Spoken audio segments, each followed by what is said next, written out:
हमले के बाद से ही भारत के एक्शन से पाकिस्तान थर-थर कांप रहा है। पाकिस्तान को इस बात का अंदेशा है कि उसके ऊपर कभी भी हमला हो सकता है, इसलिए वो चीन के सामने गिड़गिड़ाना शुरू कर दिया।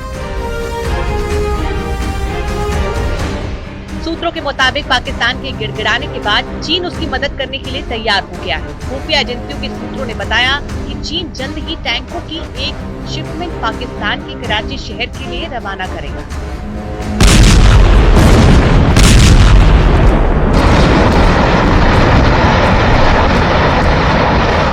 और इस टैंकों से पाकिस्तान भारत के ताकतवर टैंकों से मुकाबला कर रहा है। दरअसल खुफिया एजेंसियों के सूत्रों ने दावा किया है कि पाकिस्तान के हथियार भंडार खाली हो चुके हैं और इसलिए उसने चीन के सामने हथियारों के लिए गिड़गिड़ाना शुरू कर दिया।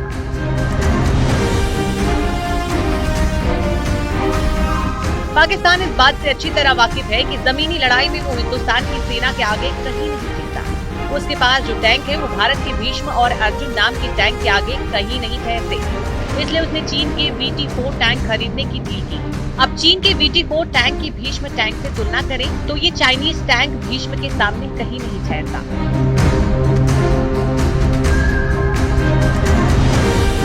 भीष्म टैंक में 125 mm स्मूथ बोर गन है, तो VT-4 tank 125 mm smooth bore gun लगी। इंजन पावर की बात करें तो भीष्म टैंक में 1000 HP डीजल इंजन और VT-4 टैंक में 1300 HP टर्बोचार्ज इंजन है। क्रू मेंबर की बात करें तो दोनों में 3-3 क्रू मेंबर रहते हैं। रक्षा कवच की बात करें तो भीष्म में cactus K6 exclusive reactive armour लगे हैं और चीन के VT-4 टैंक में स्टैंडर्ड चाइनीज कंपोजिट आर्मर है। रात में ऑपरेशन क्षमता की बात करें तो भीष्म टैंक दिन रात फाइटिंग कर सकता है, जबकि चीन के VT-4 टैंक की क्षमता 80 होती है। चलने की दूरी की बात करें तो भीष्म की रेंज लगभग 550 किलोमीटर है और चीन के टैंक की रेंज 500 किलोमीटर है।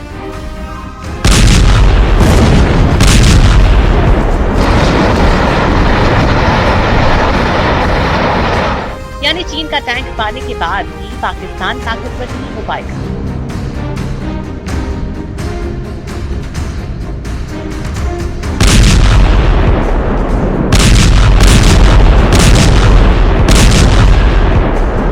यही नहीं, पाकिस्तान की घबराहट उसके मिलिट्री डील से भी दिखती है, जबकि असलियत ये है कि वो घबराया हुआ। उसके पास ना तो हथियार है और ना ही पैसा। पहलगाम आतंकी हमले के बाद जब से भारत के प्रधानमंत्री नरेंद्र मोदी ने सेना को कार्रवाई की पूरी छूट दी है, तब से पूरा पाकिस्तान खौफ से भर गया। पहलगाम में हुए आतंकी हमले के बाद LOC और पेट्रोलिंग बढ़ा दी गई है और सख्ती से पाकिस्तान पर शिकंजा कसा जा चुका है। तस्वीरों में देखिए जिस जगह पर हम लोग मौजूद हैं, ये पाकिस्तान का सियालकोट गांव है और हम लोग अंतर्राष्ट्रीय सीमा पर मौजूद हैं। अंतर्राष्ट्रीय सीमा से बेहद ज्यादा नजदीक पाकिस्तान का सियालकोट ये वो इलाका है जहां पर ट्रेनिंग कैंप है, जहां पर पाकिस्तानी आतंकियों को जो है वो खाना मुहैया कराया जाता है, पाकिस्तानी सैनिकों की उनको मदद मिलती है, घुसपैठ कराई जाती है। और अंतर्राष्ट्रीय सीमा से जब घुसपैठ होती है तो आतंकी जो है कठुआ बिलावर से होते हुए कश्मीर पहुंच जाते हैं। ये तस्वीरों में आप देखिए किस तरीके से बहुत करीब हमने दिखाने की कोशिश की। पाकिस्तान के घर यहाँ पर दिख रहे हैं, इन्हीं घरों की पनाह पाकिस्तानी आतंकी लेते हैं और उसके साथ पाकिस्तानी पोस्ट आपको दिख रही है, फसल कटाई आपको दिख रही है। बता दें, सूत्रों से मिली जानकारी के मुताबिक ये पता चला है कि ये जो फसल की कटाई हो रही है और बाइक पे जो लड़के यहाँ पर जो घूम रहे हैं, इन फसल कटाई के किसान जो हैं उनमें भी पाकिस्तानी रेंजर जो है वो सिविल कपड़ों में मौजूद हैं और लगातार वो रैकी कर रहे हैं, इस बात की रैकी कर रहे हैं कि किस तरीके से वो भारत के हालात को जाना जाए। वो पोस्ट के बिल्कुल नजदीक है, सिविल कपड़ों में घूम रहे हैं, क्योंकि जो फसल कटाई के लिए किसान आते हैं वो बिल्कुल सरहद के पास होते हैं। भारत की चौतरफा सख्ती का ही असर है कि अब पाकिस्तान सरकार में हड़कंप, सेना की घबराहट मदद मांगने के कदम से साफ दिखाई देती है। अब साफ है कि भारत का शिकंजा लगातार कसता ही जाएगा।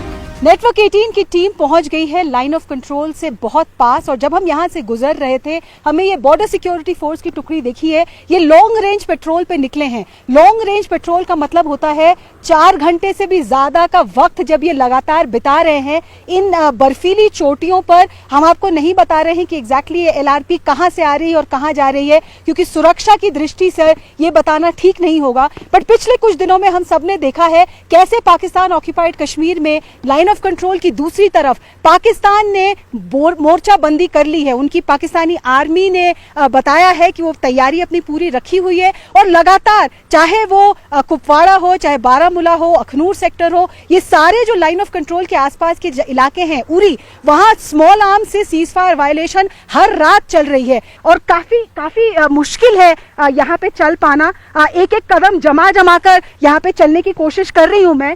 तो इन सारी दिक्कतों के बावजूद बीएसएफ के जवान इस लॉन्ग रेंज पेट्रोल पे निकले हुए हैं। फिसलन भी है, पैर भी फिसल सकता है आपका, लेकिन इस वक्त जो टेंशन है पहलगाम के बाद, तो बीएसएफ के जवान टूरिस्ट पे नजर रखे हुए हैं, इंश्योर कर रहे हैं कि टूरिस्ट को कोई तरह की दिक्कत ना हो।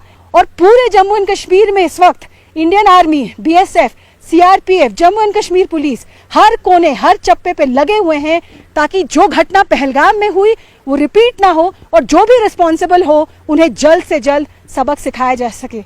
वीडियो जर्नलिस्ट गुनीत सिंह वेदी के साथ अरुणिमा।